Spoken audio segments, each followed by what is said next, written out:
அப்படிங்க அப்படிங்க.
ஆறு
முந்தானத்து சாயந்தரம் பண்ணது.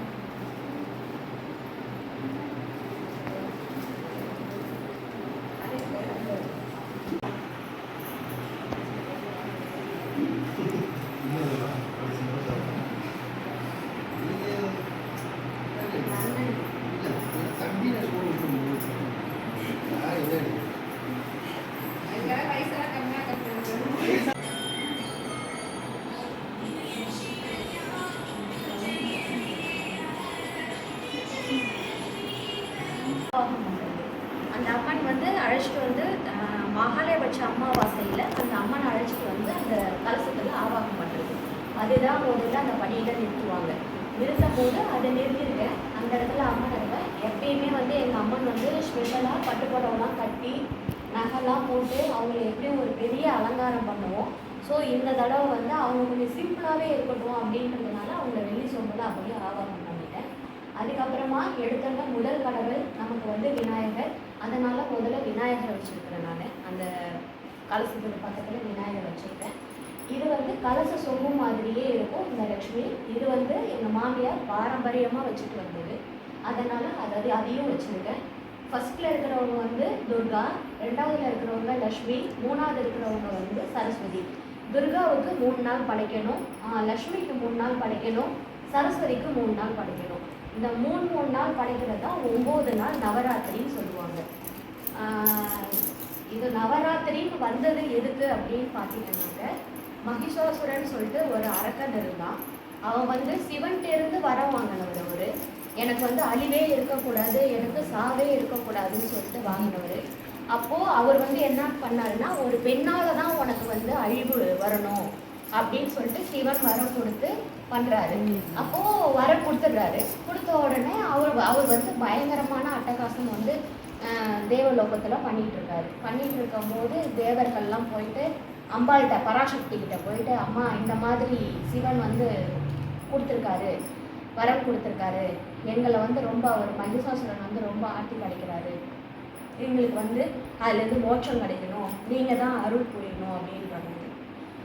9 சக்தியும் எடுத்து துர்கை வந்து நிற்கிறாங்க. நின்று மகிஷாசுரனை வந்து ஒவ்வொரு நாளும் ஒவ்வொரு போர் புரிகிறாங்க, ஒரு விதமாக. அதை சொல்லணும்னா நிறைய சொல்லிக்கிட்டே போகலாம். அது துர்க்கையாக இருந்து 3 நாள் போர் புரிவாங்க. முதல் நாள் போர் புரிஞ்சுட்டு சாயங்காலம் 6 மணிக்கு அவங்க வருவாங்க. வர நேரத்தில் அவங்கள வந்து சாந்தப்படுத்தி அவங்கள சம்ஹாரம் பண்ணுறதுக்கு தான் இந்த பூஜை.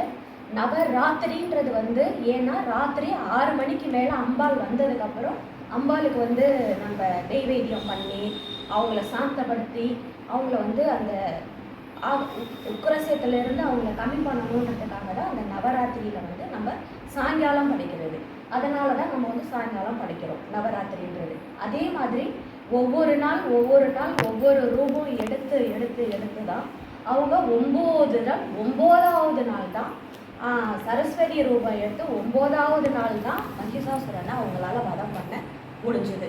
வதம் பண்ணி முடிஞ்சவங்க தான் நம்ம விஜயதசமி கொண்டாடுறோம். விஜயதசமிக்கு அப்போ தான் அவங்களுக்கு சாந்த பூர்த்தி பண்ணுறோம். அதனால தான் இந்த நவராத்திரின்றது வந்து நம்ம கொண்டாடக்கூடியது. நான் அது மாதிரி அந்த 3 துர்க்கை, அந்த 3 அம்மனையும் ஃபஸ்ட்டு படியில் வச்சுருக்கேன். இவங்களுக்கு ஒவ்வொரு நாளைக்கும் ஒவ்வொரு மலர்கள், ஒவ்வொரு பழம், ஒவ்வொரு நெய்வேத்தியம் அப்படின்னு சொல்லிட்டு ஒரு நாளைக்கு ஒன்று வரும். அதில் வந்து நம்ம அன்றாட என்னென்னவோ அதை செய்யணும். இன்றைக்கி ஸ்பெஷல் இவங்களுக்கு வந்து என்ன மலர்னா பாரிஜாதமும் இந்த பாரிஜாத பூவும் அந்த வெள்ளை மலர்களில் இருக்கிற மலர்களை வந்து இன்றைக்கி அவங்களுக்கு வந்து சாத்தணும், பருப்பு சுண்டல் பண்ணணும், தயிர் சாதம் நெய்வேத்தியம் பண்ணணும். அதனால் இன்றைக்கி அவங்களுக்கு வந்து வெள்ளை மலர்கள் போட்டு பாரிஜாதம் எங்களுக்கு கிடைச்ச பாரிஜாதத்தில் அம்மனுக்கும் கலசத்துக்கும் வச்சு அவங்கள இன்றைக்கி நான் அலங்காரம் பண்ணியிருக்கேன். அடுத்தது கீழே பார்த்தீங்கன்னா அஷ்டலட்சுமி. ஒருத்தவங்க முன்னுக்கு வரணும் அப்படின்னாலே அஷ்டலட்சுமி இருந்தால் தான் நம்ம வந்து வாழ்க்கையில் முன்னுக்கு வர முடியும்.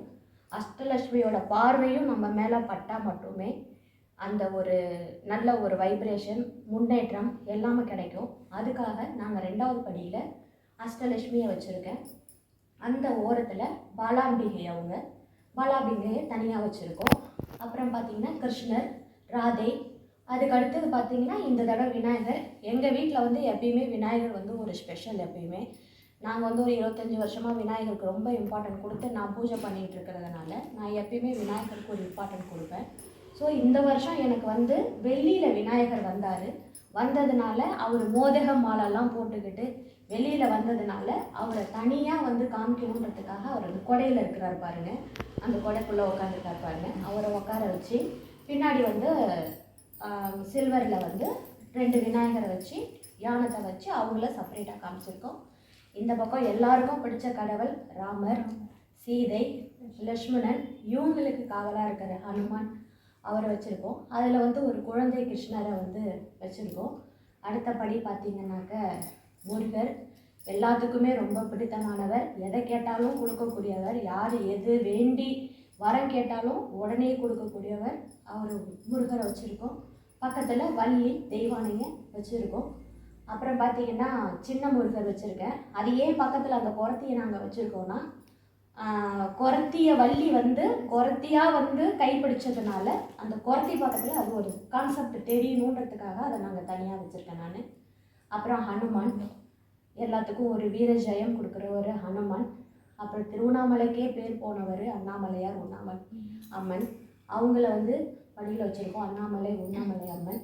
இவங்க வந்து மீனாட்சி அம்மன். அந்த பச்சை நிறத்தில், அவங்களோட நிறமே பச்சை நிறம், அவங்க அந்த பச்சை நிறத்தில் வச்சுருக்காங்க. அதெல்லாம் பார்த்திங்கன்னா ஒரு கிட்டத்தட்ட ஒரு 20-30 வருஷத்துக்கான பழமையான பொம்மை. எப்பயுமே எல்லாத்தையும் சேஞ்ச் பண்ணி வைப்போம். இந்த தடவை கொஞ்சம் டிஃப்ரெண்ட்டாக இருக்கணும்னு சொல்லிட்டு மகான்கள் எல்லாம் மேலே வச்சுருக்கோம். ஃபஸ்ட்டு பார்த்திங்கன்னா காந்தி, அடுத்தது புத்தர், அப்புறம் அப்துல் கலாம், பாரதியார், திருவள்ளுவர், இவங்கெல்லாம் வந்து பெரிய பெரிய மகான்கள். இவங்கள்ட்டேருந்து நம்ம அறிவான விஷயங்கள்லாம் நிறையா கற்றுட்டுருக்கோம். அதனால் அவங்கள நாங்கள் இந்த படியில் வச்சுருக்கேன். அடுத்தது பார்த்திங்கனாக்க கீழே வந்து சாய்பாபா, சங்கராச்சாரியார், வள்ளலார், மீரா, இவங்கெல்லாம் பார்த்திங்கன்னா மனிதர்கள் வந்து இறைவனை வழிபட்டு அவங்கெல்லாம் இறைநிலைக்கு அடைஞ்சவங்க அவங்க. அதனால் அவங்களெல்லாம் அந்த இடத்துல வச்சுருக்கோம். இது ஒரு முருகர் எங்களுக்கு ஒரு கிஃப்டாக வந்துச்சு, அதனால் முருகரை வச்சுருக்கோம். இந்த ஆடி மாதத்துக்கு சிறப்பான அம்மன்னாலே அது மாரியம்மன் தான். அதனால் அந்த மாரியம்மனையும் நாங்கள் வச்சுருக்கோம். சரஸ்வதி வந்து பூஜைக்கு ரொம்ப முக்கியமானவங்கன்றதுனால சரஸ்வதி வச்சுருக்கோம். பொய்க்கால் குதிரை, இது பெண் ஆடுறது, அது ஆண் ஆடுறது. இப்போ இந்த பொய்க்கால் குதிரை ஆட்டமெல்லாம் வந்து இப்போ நம்ம பார்க்க முடியறதில்ல. அதனால் எல்லாமே கொலுக்கல்ல வந்து இன்றைக்கி வந்து உக்காந்துருக்கு. அதுக்கப்புறம் பார்த்திங்கன்னா இவங்கெல்லாம் வியாபாரம் பண்ணுறவங்க. அப்போல்லாம் பார்த்திங்கனாக்க அந்த கொலுனாலே செட்டியாரம்மா, செட்டியார் அவங்களெல்லாம் வச்சு ரொம்ப அழகாக வந்து அந்த மல்லிகை சாமான், ஏன் அந்த கான்செப்ட் உருவாச்சுன்னு தெரியல. பட் ஆனால் பார்த்திங்கன்னா அவ்வளோ அழகாக பண்ணியிருப்பாங்க. நான் வந்து என்னன்னா இவங்க வந்து பழம் காய்கறி வியாபாரம் பண்ணுற மாதிரி நான் இந்த பக்கம் வச்சுருக்கேன். அவங்க வந்து மல்லிகை சாமான் விற்கிற மாதிரியும் பண்ணியிருக்கேன். அந்த மேலே இருக்கிற 2 செட்டியார் வந்து மண்பானைகள் வியாபாரம் பண்ணுற மாதிரி, மண்ணால் நம்ம வியாபாரம் இன்னும் வந்து நம்ம ஊர்லேயும் நம்ம இதுலேயும் மண்ணால் செய்த பொருள் வந்து இன்னும் விற்பனை ஆகிட்டு இருக்குது அப்படின்ற ஒரு அடையாளத்துக்காக அது வந்து நாங்கள் மண் சாமான் விற்கிற மாதிரி அதை நான் வச்சுருக்கேன். அப்புறம் பார்த்திங்கன்னா சலவை தொழில் பண்ணுறது மெயினாக அவங்கள வந்து இப்போ கொலுவில் வச்சுருக்கோம். அந்த கழுதையோடு சேர்த்து அவங்கள வச்சுருக்கோம். அதுக்கப்புறம் இதுக்கெல்லாம் முக்கியமான ஒருத்தவங்க உள்ளார இருக்கிறாங்க. அவங்க அம்பாள், அவங்க மீனாட்சி அம்மன். அவங்களுக்கு வந்து நவராத்திரியில் 9 நாளைக்கு 9 அலங்காரம். எங்கள் வீட்டில் பண்ணுவோம் நாங்கள். ரொம்ப சூப்பராக அலங்காரம் பண்ணோன்னா ஒரு சிரிச்ச முகமாக இருக்கக்கூடியவங்க அவங்க தான் எங்களுக்கு முதல்ல. அதுக்கப்புறம் பார்த்தீங்கன்னா விநாயகர் கலெக்ஷன் எங்களுக்கு ரொம்ப பிடிக்கும். நான் முன்னாடியே சொல்லியிருந்த மாதிரி அந்த இதில் பார்த்தீங்கன்னாக்க நிறைய விநாயகர், விக்கிர விநாயகர், பஞ்சமுக விநாயகர், செராமிக் விநாயகர், திண்டு விநாயகர், இந்த வடநாடில் கொண்டாடப்படுற விநாயகர், இதெல்லாம் வச்சுருக்கோம். அடுத்தது ஒரு கொலுனாலே முக்கியமான விஷயம் என்னன்னா, அப்போல்லாம் பார்த்தீங்கன்னா கல்யாண செட்டு வைப்பாங்க. கொலு எங்கேயாவது கோயில்களில் கொலு வச்சாங்கன்னாக்க திருமணம் ஆகாதவங்க போய் என்ன பண்ணுவாங்கன்னா, இந்த திருமண செட்டை கொண்டு போய் வச்சா அடுத்த வருஷமே அவங்களுக்கு திருமணம் ஆகுன்றது வந்து ஒரு ஐதீகம் இருக்குது. அதனால் வந்து நாங்கள் அந்த திருமண செட்டு வச்சுருக்கோம். அதில் பார்த்தீங்கன்னா எல்லாருமே இருப்பாங்க. ஐயர் இருப்பாங்க, மணப்பெண் இருப்பாங்க, மாப்பிள்ளை இருப்பார், பின்னாடி நாற்று வேலைக்கு பிடிக்கிறவங்க இருப்பாங்க, இந்த பக்கம் மேலதாளம் அடிக்கிறவங்க இருப்பாங்க, அரசாணி காலையிலேருந்து ஐயர் வரைக்கும் எல்லாருமே அந்த இதில் இருப்பாங்க. இந்த தீம் பார்த்தீங்கன்னா பொங்கல், பால் பொங்குறப்போ ஒரு குடும்பம் நின்று கும்பிடுற மாதிரி அதை வச்சுருக்கோம். அந்தாண்ட பக்கம் பார்த்தீங்கன்னா 2 ஐயர் இருந்து அபிஷேகம், அதாவது சிவனை வந்து சேவிக்கிற மாதிரி வச்சுருக்கோம். அனிமல்ஸ் இதெல்லாம் பார்த்தீங்கன்னா மிருகங்கள் கண்டிப்பாக இதுவும் நம்ம குழுவில் இருக்கணும் அப்படின்றதுனால அந்த சரவணன் பொம்மைகளை ஒன்று ஒன்றா அதை வந்து நான் செட் பண்ணி வச்சுருக்கேன். பொதுவாக போன வருஷம் பார்த்தீங்கன்னா இதுக்குன்னே தனியாக ஜூ மாதிரி நாங்கள் தீம் போட்டோம். ஸோ இந்த தடவை வந்து அதை பண்ண முடியலன்றதுக்காக நான் சும்மா அப்படியே அடுக்கி அதை வச்சு அதை காமிச்சு வச்சுருக்கிறேன். அவ்வளோதான். அதுக்கப்புறம் அங்கே பார்த்தீங்கன்னாக்க தசாவதாரம், நம்ம வாழ்க்கையிலேயே முக்கியமான ஒரு விஷயம் எதுன்னு கேட்டால் அது தசாவதாரம். கிருஷ்ணர் பெருமாளையும் மையப்படுத்தி தசாவதாரம் உருவாச்சுன்றதுக்காக நான் அந்த கிருஷ்ணரையும் ராதையையும் வெங்கடாச்சலபதி இவங்க யார் ஆண்டாள் அவங்கள வச்சு இந்த தசாவதாரத்தை நாங்கள் செட் பண்ணுறோம். 9 அவதாரம், 10வது அவதாரம் தான் கல்கி. அந்த அவதாரம் இன்னும் நமக்கு இல்லை, பட் முடிஞ்ச அவதாரங்கள் எல்லாமே இருக்குது. அவருக்கு பக்கத்துலேயே பள்ளி கொண்ட பெருமாளை வச்சுருக்கோம். இது ஒரு தீமாக இந்த தடவை புதுசாக செட் பண்ணியிருக்கோம். அப்புறம் பார்த்தீங்கன்னா எல்லாருக்குமே பிடித்தமான முருகர், அதுவும் எங்கள் வீட்டில் எங்கள் பொண்ணுக்கு ரொம்ப பிடிச்சமான ஒரு அந்த முருகரை அங்கே நாங்கள் செப்பரேட்டாக வச்சுருக்கோம். அவருக்கு எப்பயுமே ஒரு மலையெல்லாம் கட்டி வைப்போம். இந்த தடவை கொஞ்சம் டைம் இல்லாததுனால அவரை தனியாக அங்கே நிறுத்திடுவோம். இதுதான் எங்கள் குருவோட செட்டப்பு, குருக்கான இது. தேங்க்யூ. ஒரு உயிர், ஒரு அறிவு படித்தது, 2 அறிவு படித்தது, 3 அறிவு படித்ததுன்னு வைக்கணும். ஸோ நான் அந்த மாதிரி தீம் வந்து அடிக்கடி வைக்கிறதுனால கொஞ்சம் டிஃப்ரெண்ட்டாக இருக்கட்டுமேன்னு சொல்லிட்டு வச்சேன். கடவுள் கஜனா இதை விட்டுட்டு நான் கடவுள் நேரத்தில் உட்காந்துருக்காரு சாப்பிட்ற மாதிரி அதெல்லாம் வச்சுப்போம். இந்த தடவை கொஞ்சம் எல்லாத்தையும் மாற்றி சிம்பிளாக வச்சுக்கணும். நான் தான் அதை செட் பண்ணேன். நல்லா குருக்கான கதை தெரிஞ்சிச்சோம். ஒவ்வொரு அம்பாள் போய் அவங்களுக்கு கத்தியால் வெட்டும் போது அந்த ரத்தம் வந்து பீச்சிக்கிட்டு அடிக்கும். அந்த பீச்சிக்கிட்டு அடிக்கும் போது அந்த ஒரு சொட்டு ரத்தத்துக்கும் ஒரு அரக்கர் வந்து உருவாகுவாங்க. அத்தனை அரக்கரையுமே அம்பாள் வந்து சம்ஹாரம் பண்ணுவாங்க. அந்த அளவுக்கு சோர்வடைகிற அளவுக்கு இவனை வெட்டினா இவன் ரத்தத்துல இருந்து இன்னும் அந்த எத்தனை சொட்டு ரத்தம் வெளில வருதோ அத்தனை அரக்கன், அதே அரக்கன் வந்து உருவாகும். அப்போ வெட்டி வெட்டி வெட்டி அந்த அம்பாள் எவ்வளோ ஒரு கஷ்டப்பட்டு நமக்காக தேவர்களுக்காக எவ்வளோ கஷ்டப்பட்டு வெட்டி வெட்டி அந்த பூஜையையும் நிவர்த்தி பண்ணி சாயங்காலம் அவங்க போர் முடிச்சுட்டு 6 மணிக்கு வருவாங்க. வந்தோடனே அந்த 6 மணிக்கு அவங்கள வந்து கொள்ளையில வச்சு படைப்பாங்க. அது மாதிரி இன்னும் நிறைய 9 நாளைக்குமே ஒவ்வொரு உருவத்துக்கும் ஒவ்வொரு கதை இருக்குது. அது நிறைய சொல்லணும். அதனால தான் நம்ம சாயங்காலம் படைக்கிறோம். படைச்சி சுமங்கலிக்கு வந்து இந்த பிரசாதத்தை கொடுத்து அவங்களுக்கு வந்து தாம்பூலம் கொடுத்தாக்க மிக சிறப்பாக இருக்கும். அதே மாதிரி சரஸ்வதியெல்லாம் நம்ம கும்பிட்றோம் இல்லையா, கும்பிட்டோம்னா என்னன்னா நம்ம குழந்தைகள் இன்னும் நல்லா படிக்கும். நம்ம ஒழு வச்சு வழிபடுறோம் அப்படின்னாலே நம்ம குடும்பம் இருக்க இருக்க மேலே மேலே முன்னுக்கு வருமே தவிர எப்பயுமே பின்னோக்கி வராது. நீங்கள் முதல் வருஷம் இவங்க தான் ஒழு வைக்கணும், இவங்கெல்லாம் பாரம்பரியமாக வைக்கிறாங்க அப்படின்றது கிடையாது. ஆனால் வைக்கணும்னு நினச்சிட்டோம்னா நம்ம இருக்கிற வரைக்கும் அதை வைக்கணும், பாரம்பரியமாக செய்கிற வரைக்கும் வைக்கணும். இல்லைனாக்கா அதை சும்மா ஒரு படத்தை தொடச்சி சாயங்காலம் ஒரு பொறி பொட்டுகளை வச்சு படைச்சா கூட நம்மளோட அருள் நமக்கு கிடச்சிடும். ஆனால் இந்த மாதிரி வச்சு பண்ணால் ரொம்ப நல்லது. இப்போ சரஸ்வதி பூஜைக்கெல்லாம் முக்கால்வாசி பேர் வந்து இந்த புக்கு நோட்டு எல்லாம் வச்சு படைப்பாங்க. படைச்சிட்டு எல்லாம் என்ன பண்ணுவாங்க? அடுத்த நாள் கரைச்சி வச்சுருக்காங்க. இல்லை சொல்லுங்கள், பொதுவாக எல்லாம் ஒரே மாதிரியே சொல்லுங்கள். என்ன பண்ணுவாங்க? புக்கு வச்சு படைப்போம். அதுக்கப்புறம் குழந்தைங்க டான்ஸ் ஆடிச்சுன்னா அந்த சலங்கையை வச்சு படைப்போம். சப்போஸ் வீணை கற்றுக்குதோ இல்லை ஏதோ பாட்டு கற்றுக்குதோ பாட்டு புக்கு எல்லாமே அப்புறம் நம்ம வச்சு படைச்சிட்டு என்ன பண்ணுவோம்? வீட்டில் உள்ள பருப்பு ஐட்டம் எல்லாம் வச்சு படைப்பாங்க. ரைட்டு, நீங்கள் சொல்கிறதும் ரைட்டு. அப்படியே வச்சுருவாங்க. மறுநாள் தான் எடுப்பாங்க. 3ஆவது நாள் தான் எடுப்பாங்க. அதுவும் மிகப்பெரிய தப்பான செயல். வச்சுட்டா 3ஆவது நாள் எடுக்கணும்னு எந்த இது சொன்னாங்க? கிடையாது. அன்னைக்கு சரஸ்வதி அன்னைக்கு கூப்பிட்டு நம்ம குழந்தைங்களை உட்கார வச்சு 2 பேஜாவது படிக்க வைக்கணும். அப்போ தான் அந்த சரஸ்வதியோட முழு அனுகிரகம் அந்த குழந்தைக்கு கிடைக்கும். அதே மாதிரி வீணை கற்றுக்குதோ டான்ஸ் கற்றுக்குதோ இல்லை என்ன கற்றுக்குதோ பாட்டு கற்றுக்குதோ அன்னைக்கு உட்காந்து அந்த குழந்தைய பாட சொல்லணும். பாடினா தான் சிறப்பு. இந்த 3 நாள் கழித்து தான் அந்த புக்கை எடுக்கணுன்றது ஒரு தப்பான கான்செப்ட்டு. அது உங்களுக்கு தெரிஞ்சாலும் சரி தெரியாட்டினாலும் சரி அதை பண்ணாதீங்க. பிறந்த குழந்தைங்க இருக்குது, 1 வயசு குழந்தைங்க தான், அதுங்க நல்லா படிக்கணும் அப்படின்னா ஒரு தட்டு நிறையா நெல்லை நிரப்பிக்கோங்க. நிரப்பிட்டு உங்கள் குடும்பத்தில் மூத்தவங்களில் அந்த அந்த குழந்தையோட இந்த விரலை பிடிச்சி ஃபஸ்ட்டு ஆன்னு போட்டு ஆரம்பித்து வச்சாக்க அந்த குழந்தை நல்லா படிக்கும்ன்றது ஐடியா. எங்கள் பிள்ளைங்களுக்கெல்லாம் கூட நாங்கள் அதை பண்ணியிருக்கோம். பண்ணதுனாலே என்னோ தெரில, கல்வியில் எங்கள் பிள்ளைங்க 2ம் நல்லா தான் இருக்குது. அது மாதிரி உங்களுக்கெல்லாம் ஏதாவது குழந்தைங்கள் இருந்தால் கண்டிப்பாக அதை பண்ணுங்கள். பெரிய பிள்ளையாக இருந்தாலுமே கூப்பிட்டு உட்கார வச்சு படிக்க சொல்லுங்கள். அந்த 3ஆவது நாள் புக்கு எடுக்கணுன்றது வந்து மறந்துடுங்க.